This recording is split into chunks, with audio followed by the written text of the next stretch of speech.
जय हिंद सभी को बेटा। सबसे पहले तो आप सभी का हार्दिक अभिनंदन और स्वागत। और जैन दर्शन में द्रव्य यानी जो सब्सटेंस होता है उसका इंट्रोडक्शन और उसका क्लासिफिकेशन हम इस वीडियो में देखेंगे। एग्ज़ाम के हिसाब से देखा जाए तो ये वीडियो काफ़ी यूजफुल है। क्वेश्चन एग्ज़ाम में अक्सर पूछा जाता है। देखिए, जैन दर्शन जो है विश्व के आप देखोगे कि प्राचीनतम दार्शनिक परंपराओं में से एक है। और दर्शन का जो अस्तित्व है वो द्रव्य की अवधारणा के माध्यम से समझा जा सकता है। और द्रव्य इसकी एक ऐसी मूलभूत इकाई है जो स्वयं में स्थायी, गुणवान और परिवर्तनशील होती है।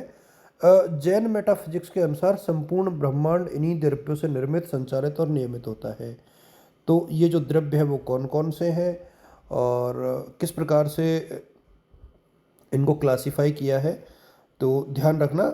संस्कृत का ये शब्द है द्रव्य।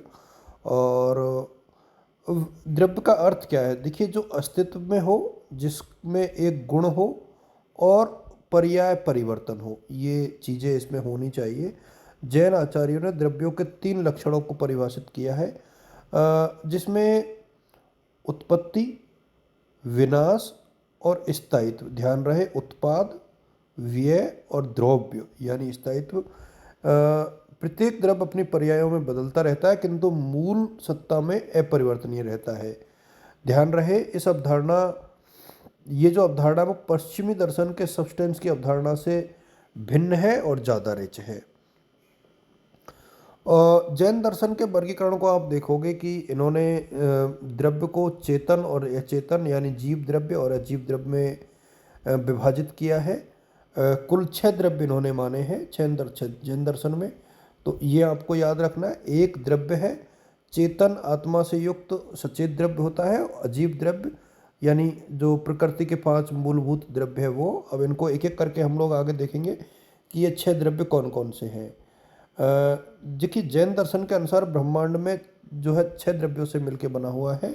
नंबर 1, जीव या आत्मा। जीव द्रव्य जो है चेतना का स्वामी होता है। इसके अंतर्गत ज्ञान, दर्शन, सुख सब कुछ होता है। इसको आप लोग ध्यान में रखना। जीवों की संख्या जो है अनंत पे है और प्रत्येक जीव स्वतंत्र, नियत और चेतना में है। इसके बाद जड़ पदार्थ, ये भौतिक से रिलेटेड है। जो एक प्रकार से परमाणु से निर्मित होता है। ये स्पर्श, रस और गंध से युक्त होता है। बेटा, इनके नाम आपको याद रखने पड़ेंगे। धर्म द्रव्य यानी गति में सहायक, ये भी बहुत इंपॉर्टेंट है। यह जल के समान है, इसका ध्यान रखना, ये जल के समान है। इसके अलावा अधर्म द्रव्य स्थिति सहायक। अधर्म द्रव्य जीव और पुद्गल के ठहराव में सहायक होता है और यह पृथ्वी के समान है। यानी देखिए, जल हो गया, ये यहाँ पर, और ये थल हो गया यानी पृथ्वी हो गया। आकाश, यह वह द्रव्य जो समस्त द्रव्यों को अवकाश यानी स्थान प्रदान करता है। यह अनंत और 2 भागों में विभाजित है, ठीक है। और इसके बाद काल, ये जो द्रव्य है वो परिवर्तन, क्रम और पर्यावयों का सहायक है और इसको भी आपको याद रखना पड़ेगा। देखिए, इन 6 द्रव्यों में जीव चेतन है और बाकी जो 5 है वो अचेतन है। और इसका विभाजन इसी तरीके से किया गया है। इनको आप लोग बिल्कुल ऐसे चार्ट बना करके छयों को अलग से, मेरे सामने तो 2 भागों में इनको इस तरीके से बांटना।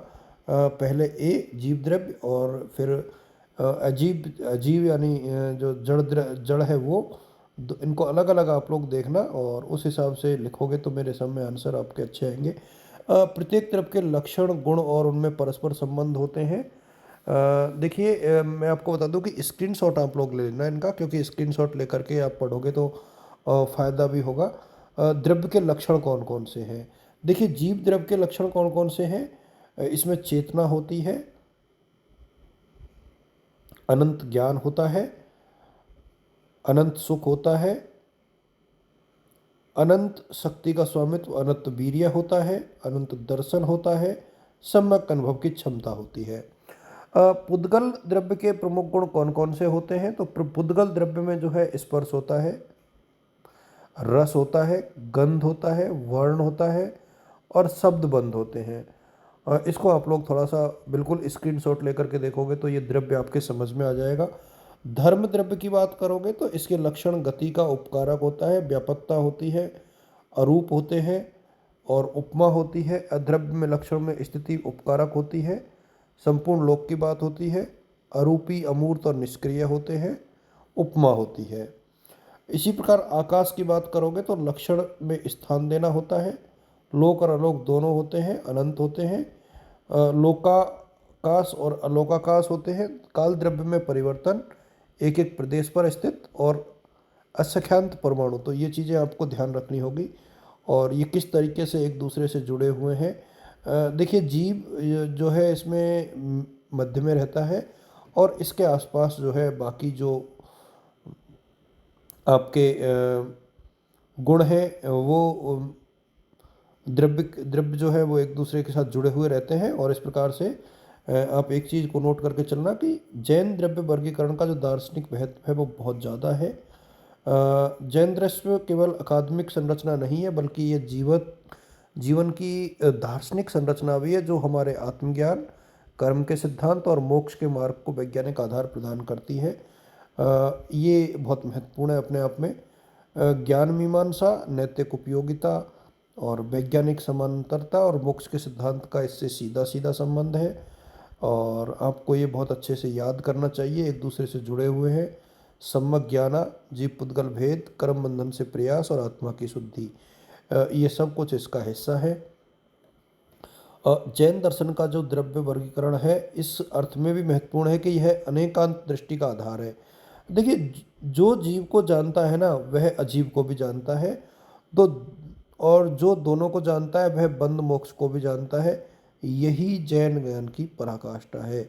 ये जो स्टेटमेंट्स हैं, कोटेशंस हैं, वो आपको याद करने होंगे और मेरे सामने ये जो वीडियो है वो आपको समझ में आ गया होगा और जैन दर्शन के जो द्रव्य है वो भी आपके समझ में आ गए होंगे। Thank you so much.